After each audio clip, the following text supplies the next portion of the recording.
know that you have an internal hormone powerhouse that can energize you through menopause and beyond? Hi, I'm Denise Stegall, the Menopause Mentor. Welcome to today's episode of Healthy Living, Happy Life podcast. We're talking today about, let's see, sometimes it feels like we're on a hormonal roller coaster, right? During menopause. When I say during menopause, I really mean through perimenopause and through the menopause transition into post-menopause, because it's not a one-day occurrence. It's a long-term challenge. So some days you feel fine, right? You feel good, life is good. Others, not so much. Here's the truth, though. It's not in your head. You're not just waking up going, oh, I don't feel good today. Oh, what's going on? No, your body's actually responding to powerful chemical shifts. These are biological changes that happen naturally to a woman. We know this. We've always known that at some point in our life, we're going to go through menopause. And now, ladies, if you are here, guess what? We're experiencing it. So my goal today is to help you decode some of the signals of these hormones so you can support your body instead of fighting it. Because I know a lot of days it feels like we're fighting our body or it's fighting us back. So perimenopause into menopause, this is not a smooth decline. It would be lovely if it was. If we just woke up one day and we're like, oh, I'm postmenopausal. Yeah, right. That would be nice, wouldn't it? But instead, we've got the roller coaster of the spikes and the dips and the loop-de-loops and the WTF is happening to my body, right? So what's going on? Estrogen and progesterone, the hormones we have always thought of as fertility hormones, those hormones to have babies, those are declining. Estrogen and progesterone are not only fertility hormones, these are hormones for life for women. What else is happening? Our testosterone is dropping. Yep, we have testosterone. Not a lot, not as much, obviously, as men, but we do have testosterone, and it is really an important powerhouse hormone for us, and that is declining. Then, with estrogen and progesterone declining, this can actually spike our cortisol levels.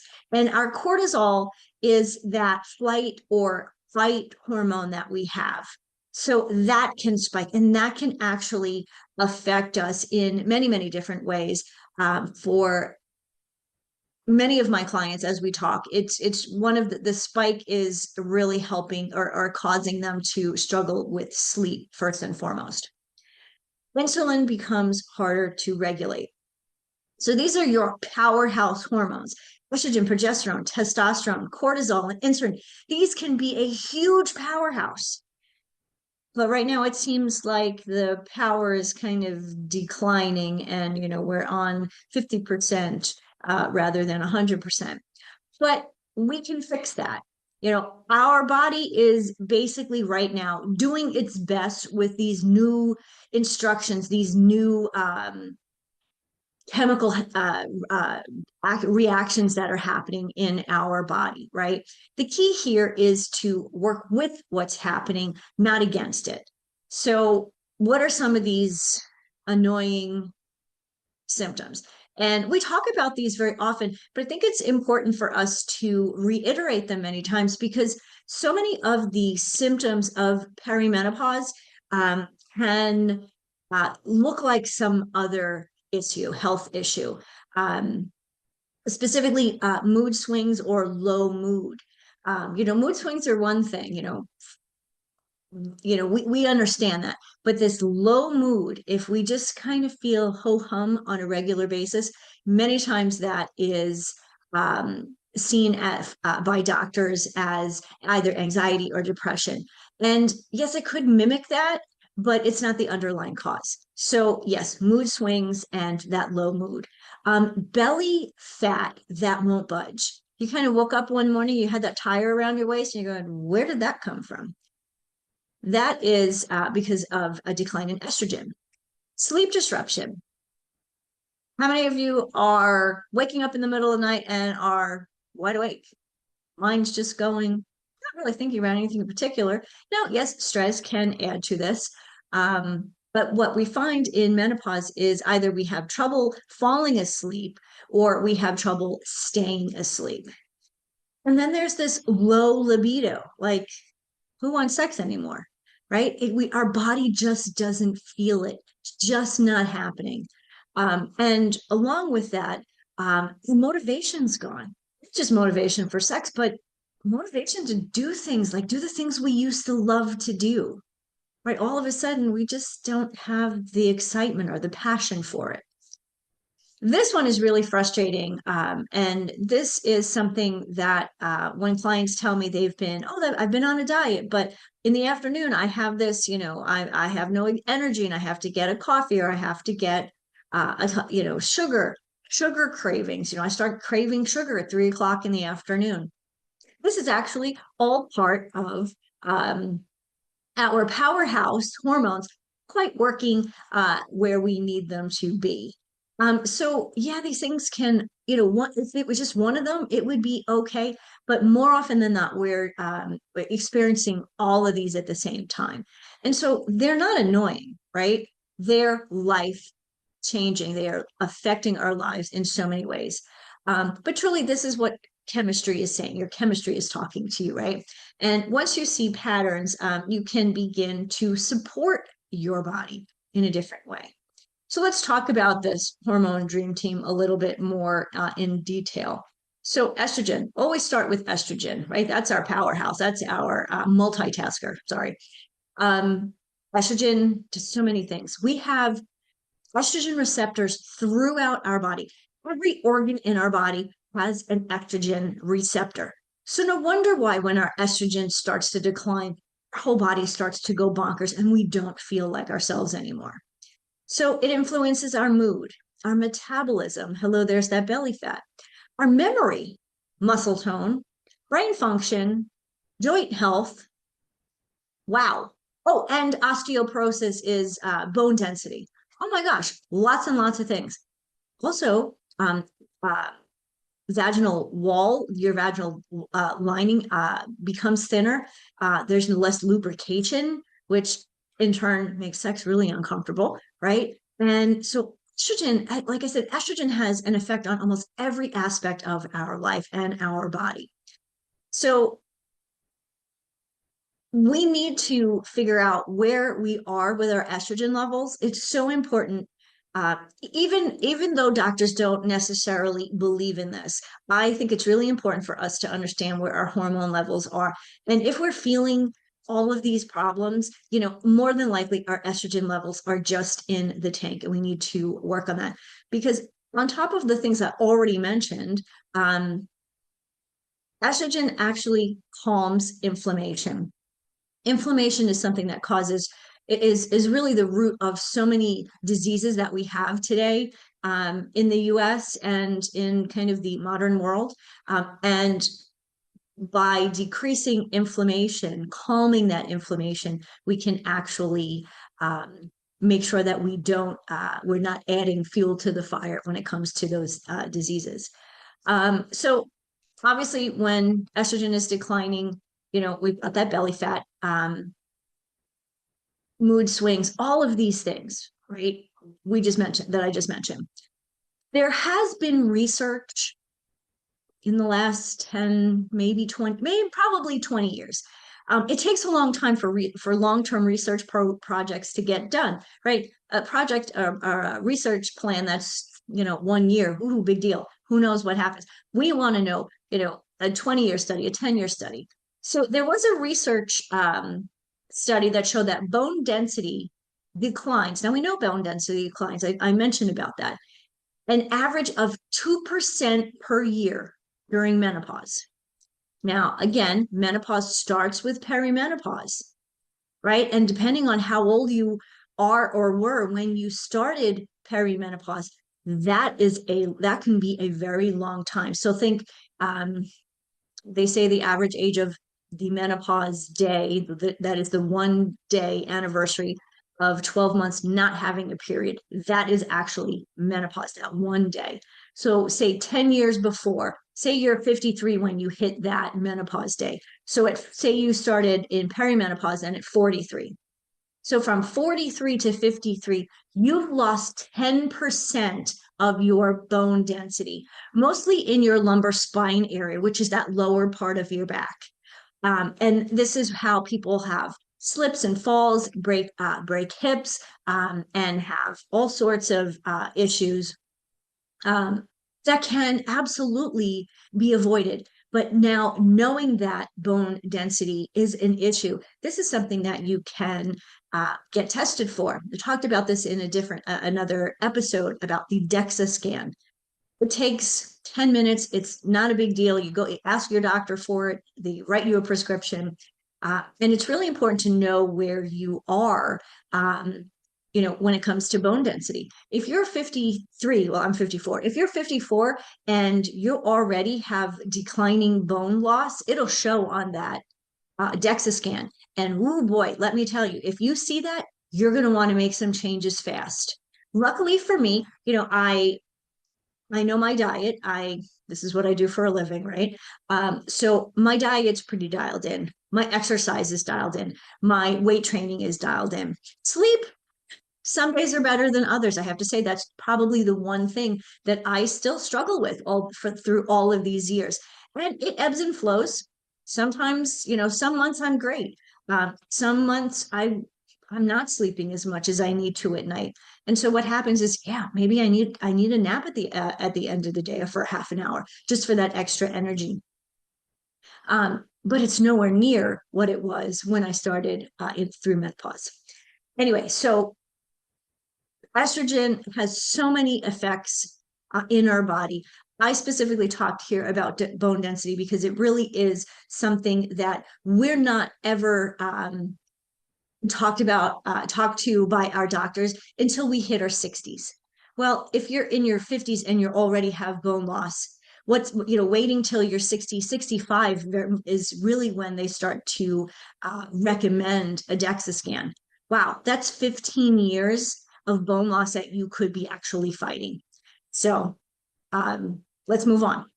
Progesterone, our next powerhouse, dream team hormone, is your calm and sleep hormone.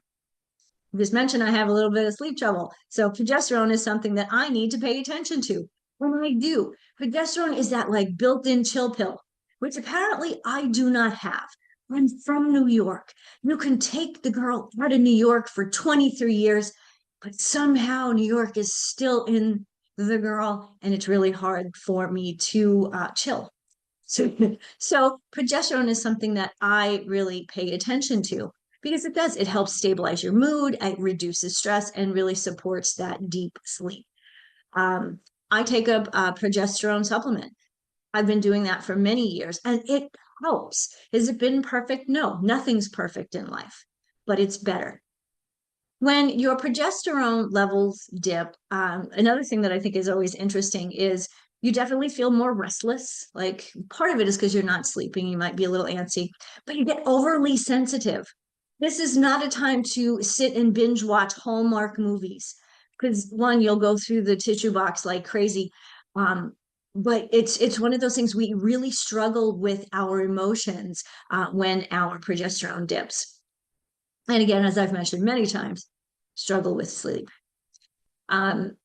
Here's an interesting piece of science that I didn't know until not all that long ago. And I think this is really interesting. Again, this dream team, they work together, they go together, and we need to really understand them for many reasons. But here's something that I think is really important for us to know when it comes to menopause and stress and progesterone and cortisol, which we'll talk about in a second. So here's where stress plays a role when it comes to these hormones.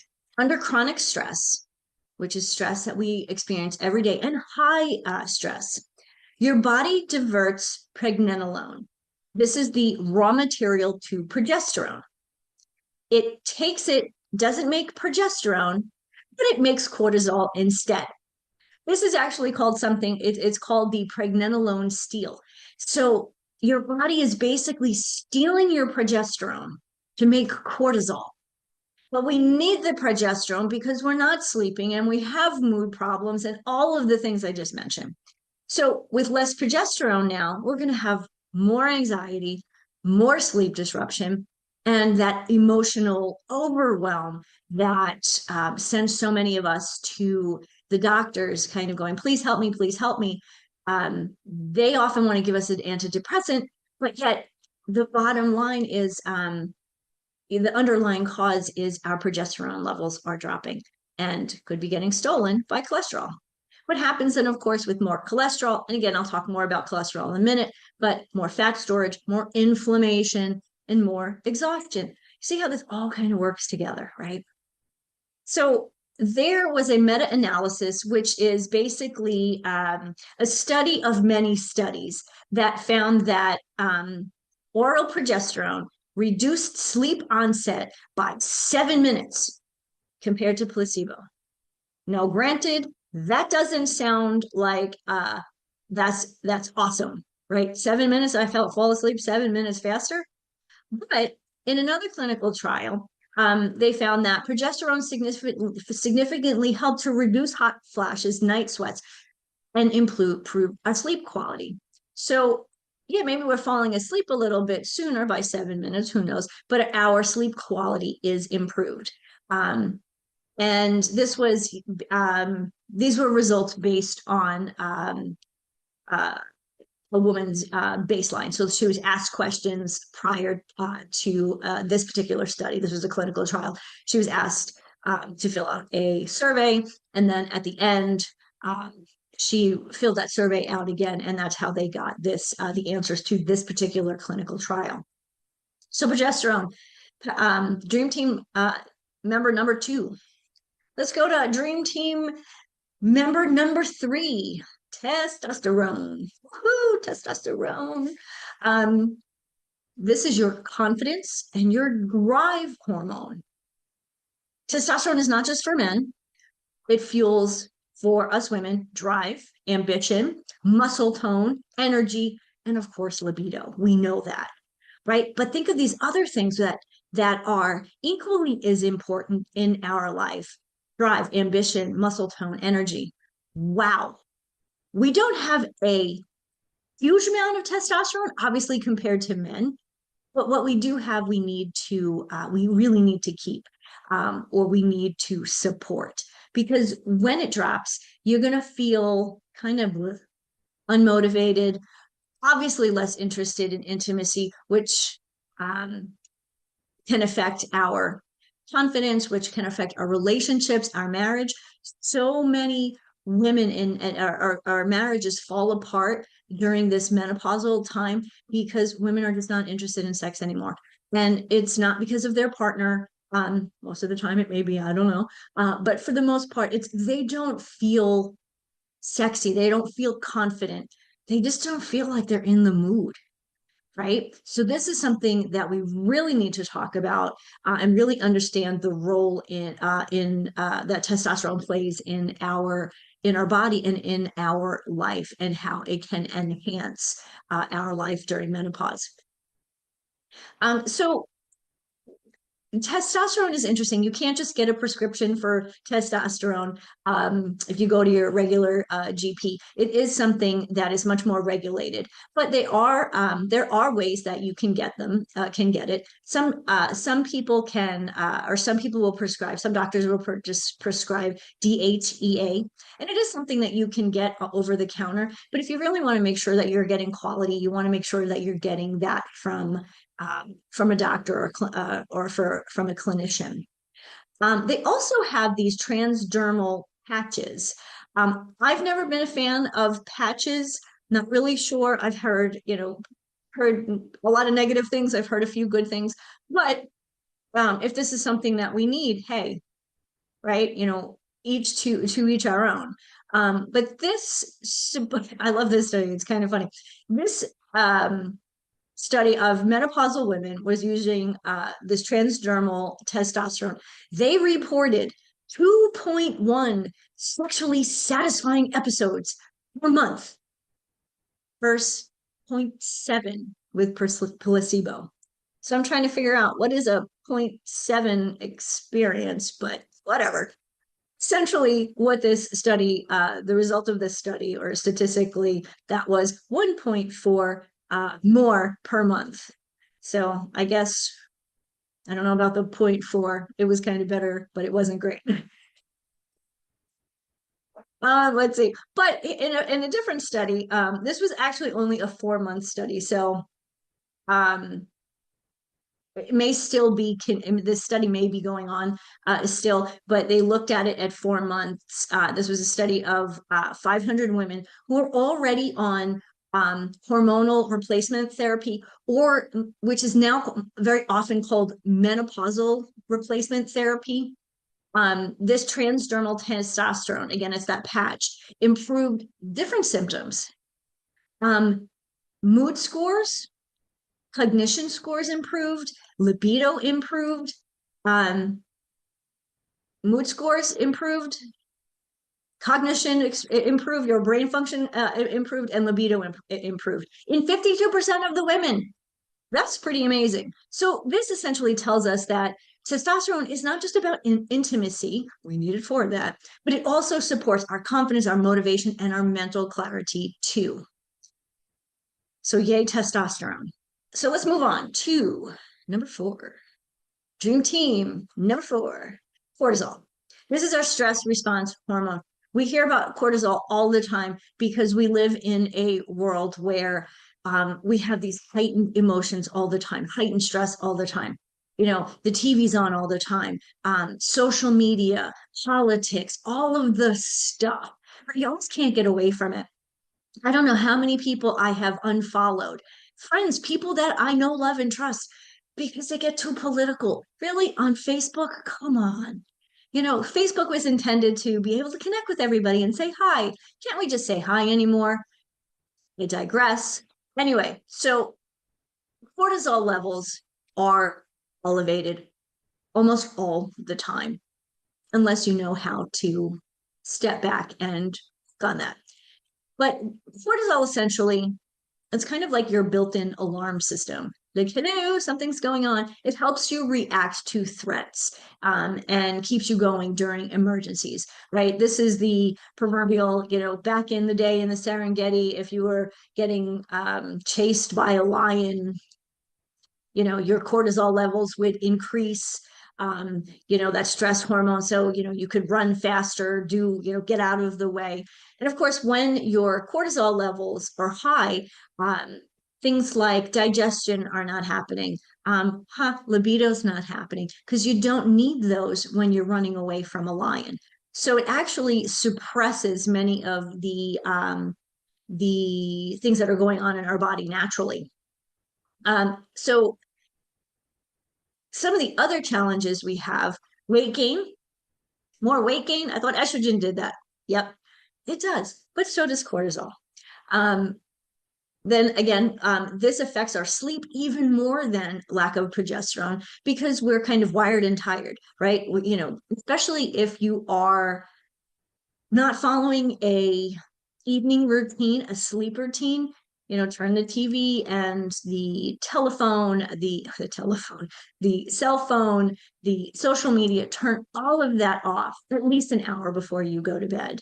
And I will tell you another thing that people don't think of is if you have an e-reader, you should not be reading an e-reader before you go to bed. It will keep you awake. It'll keep you from sleeping. It's going to keep that cortisol level high. And so what happens is we're not sleeping, we're wired, we're tired, you know, we've got this nervous energy and we're just exhausted all the time. Mood swings get worse, emotional reactivity. So we're reacting to situations instead of responding. And how does that affect us on a daily basis? We're snapping at our kids. We're snarky with our spouse. You know, we're at work and, you know, our decision making isn't clear, or, you know, we're just not getting work done as quickly as we normally would. Then there's the blood sugar instability, which we'll talk about in a minute with insulin. When your blood sugar is unstable, uh, that again, this leads to more weight gain. You're hungry, you get these cravings, and then of course hormonal balances, especially low in progesterone. Why? Because as I mentioned before, the pregnenolone steal, right? Your body is not making progesterone because it's making cortisol, sorry, because you're just at this heightened state all the time, this heightened state of stress.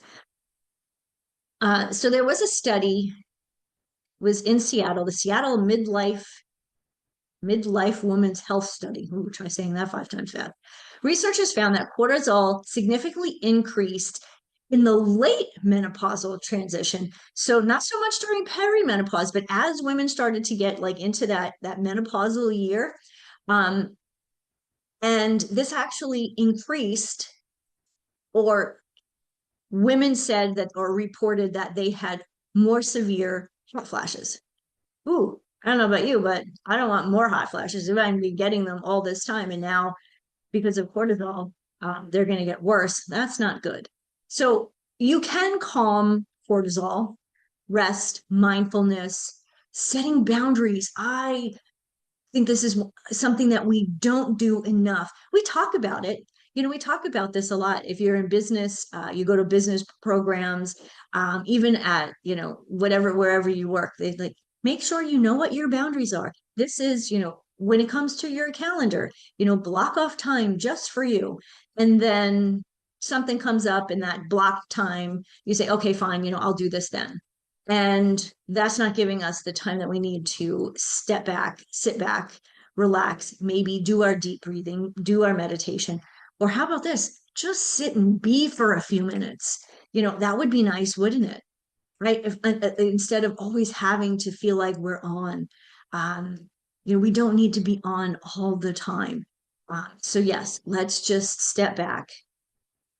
Another thing that I think is really important, and this is so classic of me, eat real food, right? If we're eating proper foods, if we're eating the foods that supply our body with the nutrition that it needs to work properly. Specifically, you want to have protein early in the day. Um, I'm not a big fan of intermittent fasting because for lots of reasons. But here at Healthy Living with Denise, I don't do diets. I put intermittent fasting in with a diet. Now, if it's something that you do and you find it works for you, that is awesome. But it's not something that I encourage my clients to do. The last piece I'll say about cortisol is to go outside and spend some time in nature. Nature is calming. It has such a calming effect on our body, our mind, our psyche, our spirit, everything. All you need to do, step outside, go for a walk. I don't care if it's 80 degrees or it's 30 degrees. 10 minutes outside, especially in the morning, early in the morning, is going to change the way you feel, and it's going to make start the day on a very positive notion way. Let's see.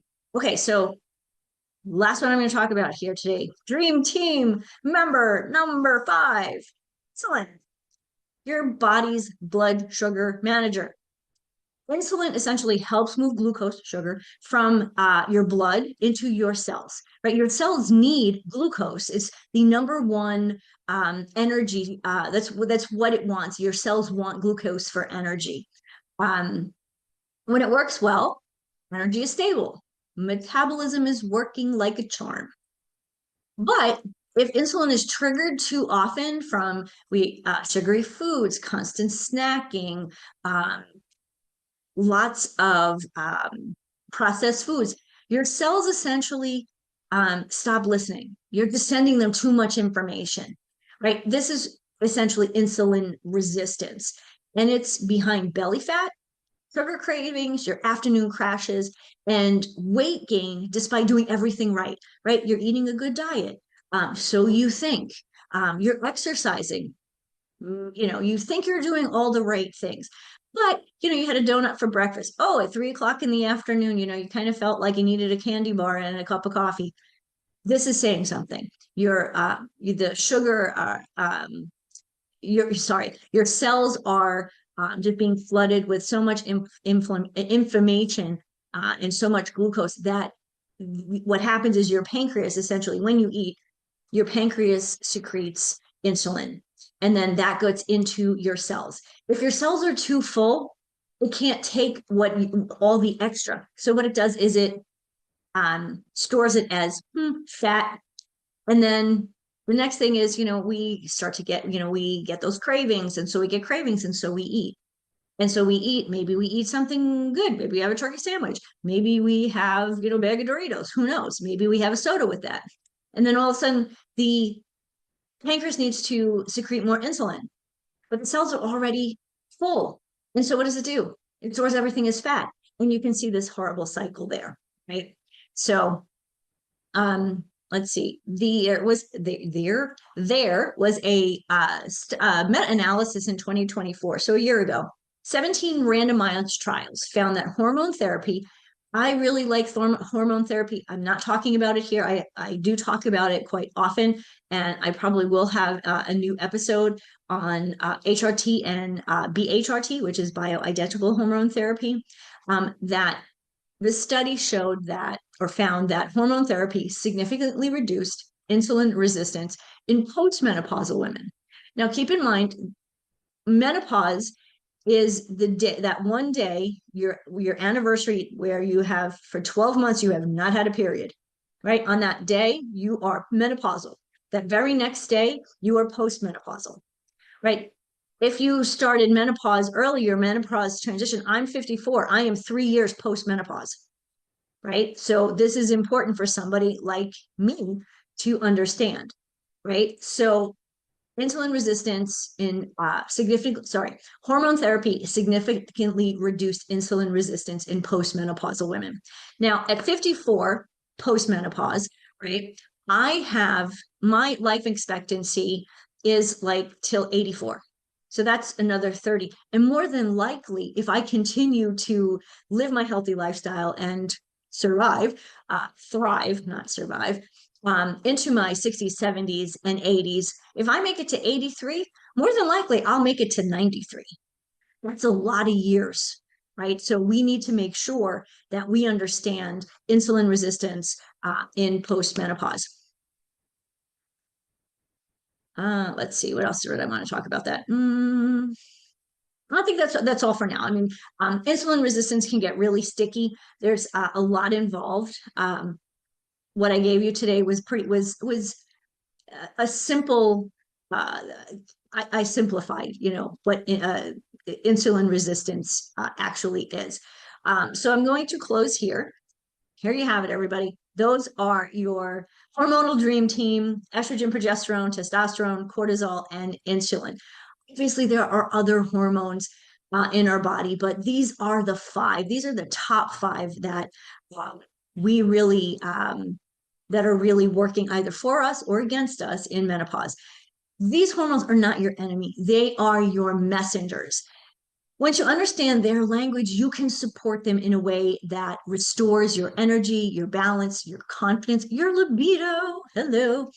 So if you're ready to take the next step, schedule a call with me. What we do is we'll have a call, and by following the Midlife Metabolic Flip Blueprint, which is something that I created, we'll actually go through and create a personalized plan that helps you to restore your energy, thrive in midlife and beyond on your terms. So thanks for joining me on today's episode of Healthy Living, Happy Life. Remember this: you're not doing anything wrong. Your body is simply shifting. And with the right tools, you can live the most vibrant, energetic, exciting chapter of your life. I'll see you next time. Thank you for joining me for another episode of Healthy Living, Happy Midlife. My hope is that today's conversation left you inspired, encouraged, and ready to take the next step toward creating a vibrant, fulfilling life that you deserve. Remember, you don't have to settle for fatigue, brain fog, or frustration. Midlife is not the end of your story. It's the doorway to your next best chapter. And I'm here to help you walk through it with energy, with confidence, and with joy. So if you're ready to take this journey further, I invite you to schedule a free strategy call with me. The link is in the show notes. And together we'll design a plan that works for you at this time in your life, for your body.